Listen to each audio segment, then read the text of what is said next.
Since we were kids, we are told that there are 4 flavors: sweet, salty, sour, and bitter. Surely you remember the drawing on the blackboard, that one of the tongue that was divided into different sections, and each section was with its taste buds that detected that flavor. And if I tell you that there is a 5th flavor, and no, it is not spicy. Spicy is a sensation of pain. It is not a taste. So, what is the 5th flavor?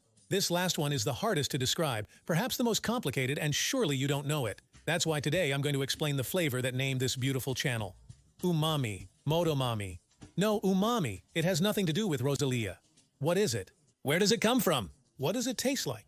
What foods have it? I'm going to explain all of that in this video.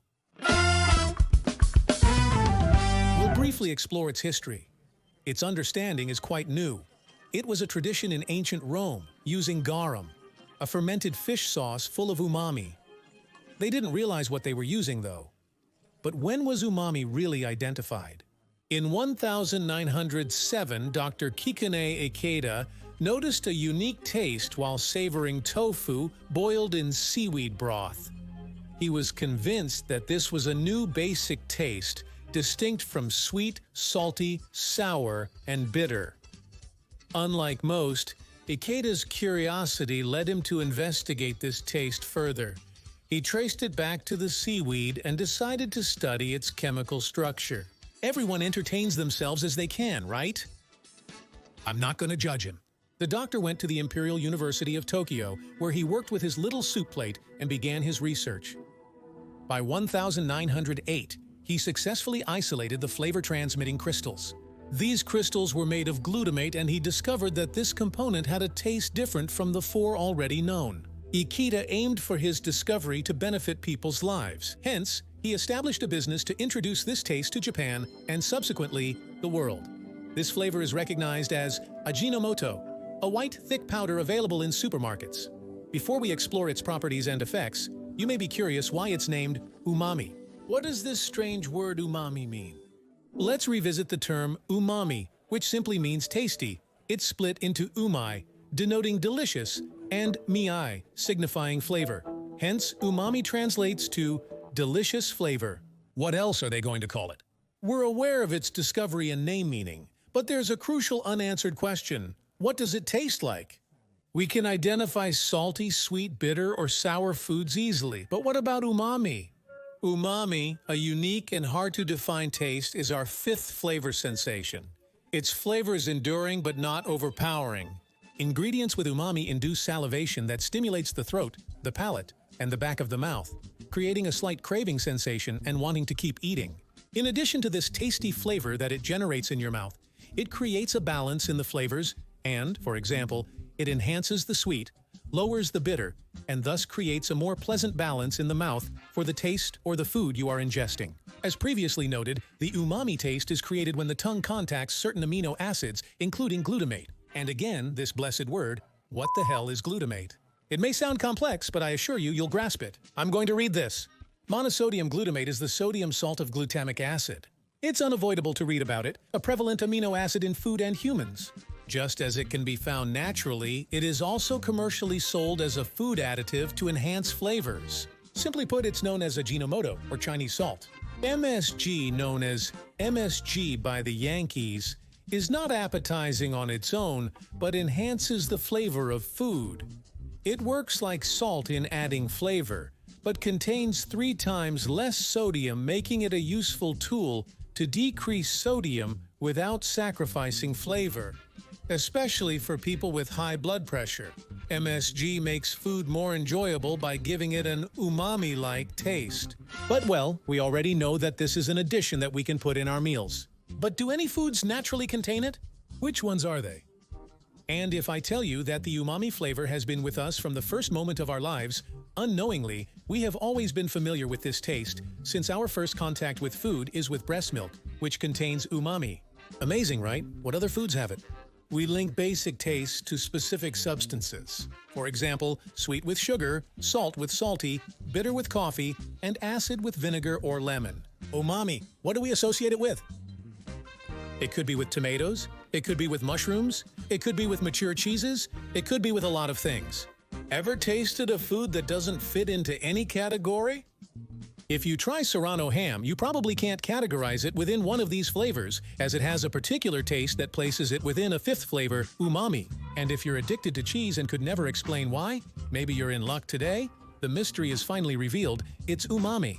Parmesan cheese is considered a flavor enhancer, whether added to pasta, gratins, potatoes, toast, and pies. Japanese and Italian cuisines are rich in umami, attributed to soy sauce and Parmesan respectively. Even pizza has umami now. In the end, umami is everywhere. Do infusions also have this great taste? Green tea has a significant amount of glutamate. That's why when we take a sip, we find different levels of flavors. What if I said that combining different foods can unlock a fifth flavor?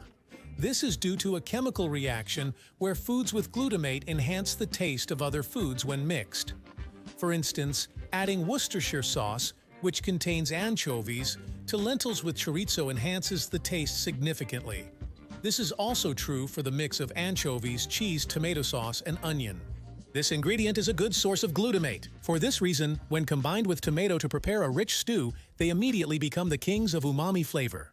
Pausing the video, you can see the shirt is wrinkled. My hair is different because I cut it. Quite some time has passed. But I thought of doing a test for the video. Ajinomoto, previously referred to as monosodium glutamate, and 2 water pots. One of them has glutamate, one of them has water. I'm going to try the one with water first. I'm going to tell you what it tastes like. An informative video.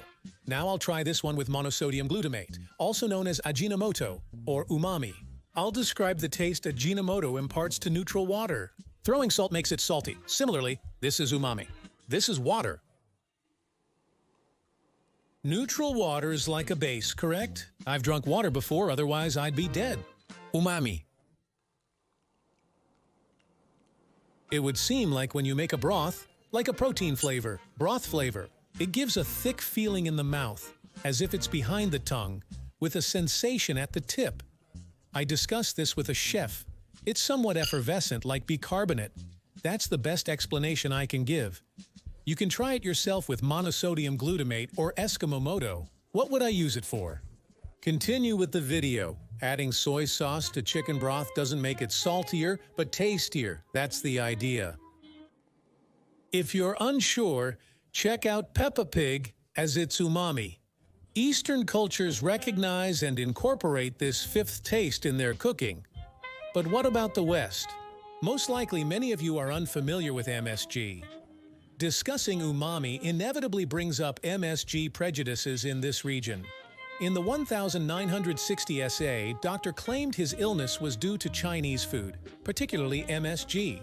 His letter to the New England Journal of Medicine sparked widespread outrage against MSG. As a result, hypersensitivity to this was erroneously known as Chinese restaurant syndrome. Reports indicate that MSG consumption can cause side effects such as allergic reactions, drowsiness, headaches, nausea, and palpitations. This led some people to become skeptical and stop using it in their daily diet for fear of side effects. Regrettably, umami's reputation was marred due to misinformation spread about Oriental food, fueling racism against Asian Americans. Its Japanese patriotic undertone further discouraged Westerners from including it in their diet. Despite its presence in numerous daily dishes, umami's subtle flavor and indescribability impeded its acknowledgement as a distinct taste, often misconstrued as a blend of flavors. Moreover, many individuals are unable to discern the umami taste. Moreover, it's not taught in schools. In other words, we can remove Pluto as a planet, but we can't add the umami taste to a language. Go ahead, old man. In summary, and luckily for umami, no harm has been found in moderate consumption of MSG for health. Xenophobia clearly influenced public opinion, and it makes us wonder, is the fifth taste officially declared today? Yes or no? What are the requirements it must meet to officially become the fifth taste? Per food scientists, a taste must have specific traits to be deemed basic. 1. Have specific receptors on the taste buds of the tongue. 2. Be unique. It's unachievable from mixing other basic tastes. 3. To be universal. Present in diverse global foods. Is umami satisfying all these? Umami fans were not going to give in and started scientific tests to prove that all of this is fulfilled and can be officialized. It wasn't until the mid-1980s that claims about glutamate were discredited, and umami was recognized as the fifth basic taste. Let's go, old man! Umami world champ! Crowned with umami, we play. The rhythm persisted. Now, umami even has its own day. Umami Day is celebrated on July 25th. Many today savor MSG's taste, yet umami's history exemplifies how food and ingredient misconceptions can perpetuate cultural stigmas. Currently, umami or MSG is seldom used globally due to its perceived association with haute cuisine or elitist chefs. I posit that understanding umami's presence in a dish can enhance our appreciation and detection. What's your view on umami now? I don't know about you, but I'm going to go eat a pizza with onion, parmesan, tomato, mushrooms, everything I have because I sacrifice myself for science.